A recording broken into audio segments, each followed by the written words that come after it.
Assalamualaikum warahmatullahi wabarakatuh. Perkenalkan kami dari kelompok 7 dari kelas C. Di sini kami akan mempresentasikan tugas statistika 2 yaitu tugas 05. Dengan saya sendiri, Dava April Permana dengan NIM D600230123. Saya Zara Aulia Putri dengan NIM D600230134. Saya Muhammad Riza Indra Pradana dengan NIM D600230147.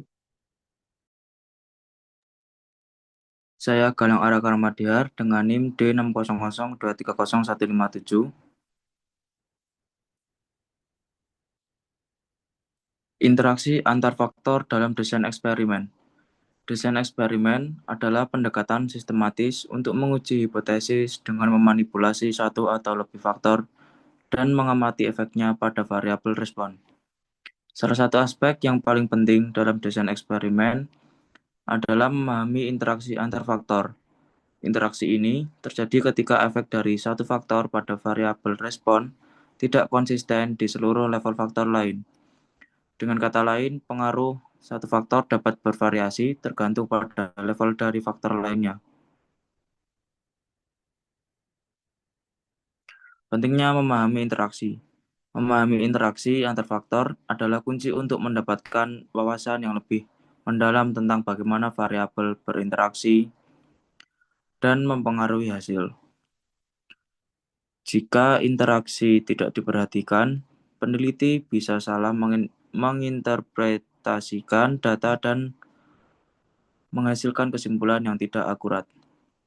Misalnya, jika kita hanya melihat efek rata-rata dari setiap faktor tanpa mempertimbangkan interaksi, maka kita mungkin melewatkan pola penting yang bisa membantu dalam pengambilan keputusan. 1. Memahami interaksi antar faktor sangat penting karena kesalahan interpretasi. Jika jika interaksi tidak diperhatikan, peneliti dapat salah menginterpretasikan data dan menghasilkan kesimpulan yang tidak akurat. Misalnya, jika kita hanya melihat efek rata-rata dari setiap faktor tanpa mempertimbangkan interaksi, kita mungkin melewatkan pola penting yang bisa membantu dalam pengambilan keputusan. Yang kedua, pengambilan keputusan yang lebih baik. Dengan memahami bagaimana berbagai faktor berinteraksi, pendidik dan peneliti dapat merancang strategi pengajaran yang lebih efektif dan sesuai dengan kebutuhan siswa. Yang ketiga, op- optimasi pembelajaran. Memahami interaksi juga membantu dalam mengoptimalkan pengalaman belajar siswa dengan menyesuaikan metode pengajaran berdasarkan karakteristik individu mereka. Selanjutnya yaitu jenis interaksi. Di sini ada 3 jenis interaksi, yaitu yang pertama interaksi dua arah. Interaksi ini terjadi ketika dua faktor saling mempengaruhi satu sama lain. Misalnya efek dari faktor A, yang hasilnya mungkin berbeda tergantung pada level dari faktor B. Dan yang kedua, yaitu interaksi tiga arah. Interaksi tiga arah ini lebih kompleks dan melibatkan tiga faktor. Dalam kasus ini, efek dari dua faktor pertama, yaitu faktor A dan B, dapat bervariasi tergantung pada level dari faktor ketiga, yaitu faktor C. Dan yang terakhir yaitu interaksi lebih tinggi. Dalam desain eksperimen yang lebih kompleks, interaksi dapat melibatkan lebih dari tiga faktor, meskipun analisisnya menjadi semakin rumit.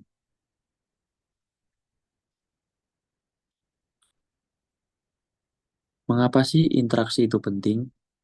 Yang pertama, yaitu memahami interaksi antar faktor sangat penting, karena kesalahan interpretasi. Jika interaksi tidak diperhatikan, peneliti dapat salah menginterpretasikan data dan menghasilkan kesimpulan yang tidak akurat.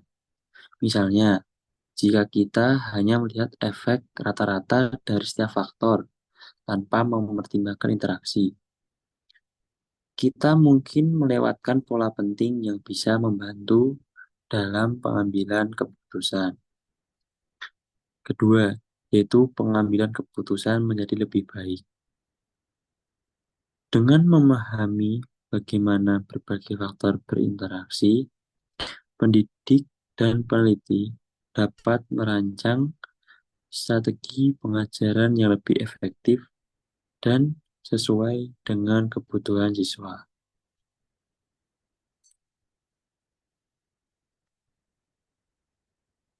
Di sini ada contoh kasus, yaitu pengaruh metode pembelajaran. Mari kita lihat contoh yang lebih mendalam mengenai pengaruh metode pembelajaran terhadap hasil belajar dengan mempertimbangkan tingkat kreativitas dan waktu belajar. Deskripsi kasus. Di dalam penelitian ini, kita ingin menyelidiki bagaimana faktor berinteraksi untuk hasil belajar matematika siswa. Di sini terdiri dari 3 faktor, yaitu faktor A, faktor B, dan faktor C. Yang pertama, yaitu faktor A. Faktor A sendiri menjelaskan tentang metode pembelajaran yang terdiri dari A1, yaitu metode diskusi, A2, metode ceramah, dan A3, yaitu metode praktik. Faktor B, yaitu menjelaskan tentang tingkat kreativitas yang terdiri dari 3, yaitu B1, tinggi, B2, sedang, dan terakhir yaitu B3, rendah. Dan yang terakhir yaitu faktor C, yang menjelaskan tentang waktu belajar, terdiri dari C1 dengan 1 jam, C2 2 jam, dan yang terakhir C3 yaitu selama 3 jam.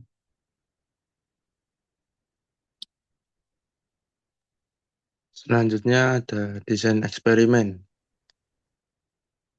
Eksperimen ini dirancang dengan menggunakan pendekatan faktorial penuh, menghasilkan 3 kali 3 kali 3 sama dengan 27 kombinasi perlakuan. Setiap kombinasi akan diuji pada kelompok siswa yang representatif untuk mengukur hasil belajar mereka setelah menerapkan masing-masing metode pembelajaran selama waktu yang ditentukan.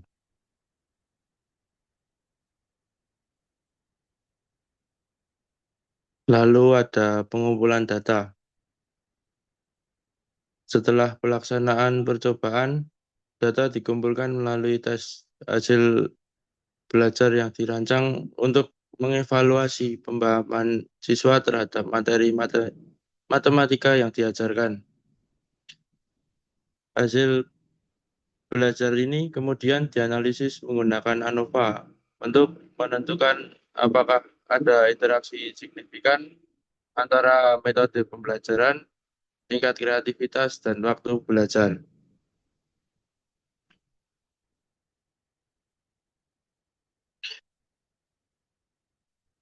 ANOVA adalah teknik statistik yang digunakan untuk menentukan apakah terdapat perbedaan signifikan antara rata-rata dari 2 atau lebih kelompok.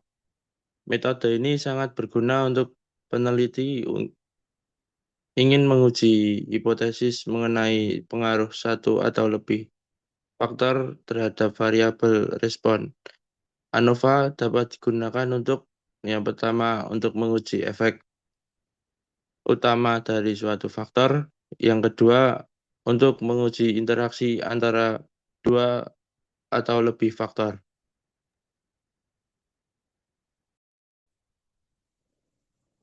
Yang selanjutnya ada interaksi dalam ANOVA.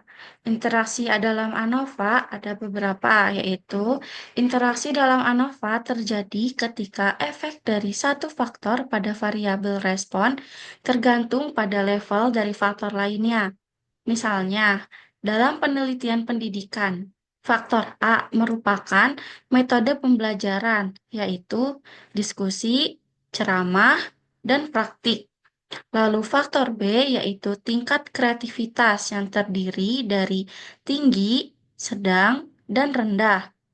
Lalu ketika menggunakan ANOVA dua arah untuk menganalisis data, peneliti dapat menentukan apakah metode pembelajaran memiliki efek signifikan pada hasil belajar. Apakah tingkat kreativitas memiliki efek signifikan pada hasil belajar? Lalu, apakah ada interaksi signifikan antara metode pembelajaran dan tingkat kreativitas? Lalu hasil analisisnya yaitu setelah analisis dilakukan, peneliti mungkin menemukan beberapa pola yang menarik, yaitu pada penelitian ini terdapat 3 pola yang menarik yang dihasilkan. Yang pertama, interaksi antar metode pembelajaran dan tingkat kreativitas, interaksi antara tingkat kreativitas dan waktu belajar, lalu yang terakhir ada interaksi 3 faktor. Pada poin pertama, yaitu interaksi antara metode pembelajaran dan tingkat kreativitas, terdapat yaitu siswa dengan tingkat kreativitas tinggi mungkin menunjukkan hasil yang jauh lebih baik dengan metode diskusi dibandingkan dengan metode ceramah atau praktik. Sebaliknya, siswa dengan kreativitas rendah mungkin tidak mendapatkan manfaat tambahan dari metode diskusi dan lebih baik dengan metode ceramah. Lalu yang kedua yaitu interaksi antara tingkat kreativitas dan waktu belajar. Siswa dengan kreativitas tinggi mungkin menunjukkan peningkatan hasil belajar yang signifikan ketika waktu belajar diperpanjang menjadi 3 jam. Namun, siswa dengan kreativitas rendah mungkin tidak menunjukkan perbedaan signifikan antara waktu belajar 1 jam dan 3 jam. Lalu yang ketiga yaitu interaksi 3 faktor. Untuk siswa kreatif tinggi yang menggunakan metode diskusi selama 2 jam, hasil belajar mereka mungkin jauh lebih baik dibandingkan dengan siswa kreatif rendah di kondisi yang sama. Hal ini menunjukkan bahwa kombinasi dari ketiga faktor tersebut sangat penting untuk dipertimbangkan dalam merancang strategi pengajaran.